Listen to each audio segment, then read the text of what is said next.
मी विनोद इंगळे, वंचित बहुजन आघाडी सोलापूर शहर महासचिव। आज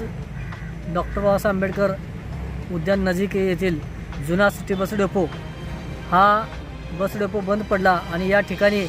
इलेक्ट्रिक पॉइंट चार्जिंग पॉइंट या ठिकाणी सोलापूर महानगरपालिकेच्या माध्यमातून होत असताना सदर जुना सिटी बस डेपो या ठिकाणी हे चार्जिंग पॉइंट होत आहे। पण जेव्हा इलेक्ट्रिक चार्जिंग पॉइंट होण्यासाठी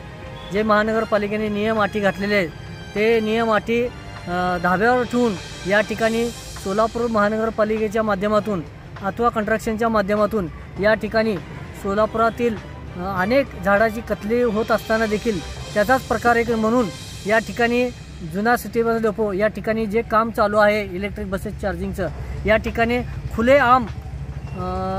झाडांच्या कत्तली होत आहेत व अनेक एक ना एक रोज एक दोन दिवस 2-4 दिवस असे बरेच या ठिकाणी जे काही झाडे अनेक 50-60 वर्षापासून या ठिकाणी वाढले होते ते या ठिकाणी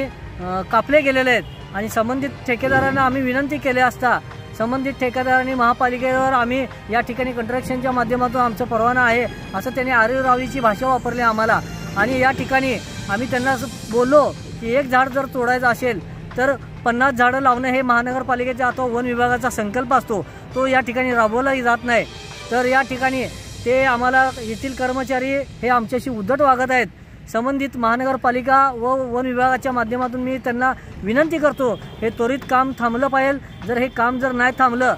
तर येणाऱ्या काळामध्ये वंचित बहुजन आघाडी या ठिकाणी या कामाचा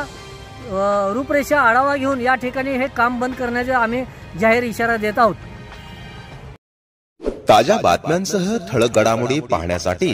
आजच डीडी दर्पण न्यूजला लाईक करा, शेअर करा व सबस्क्राइब करायला विसरू नका।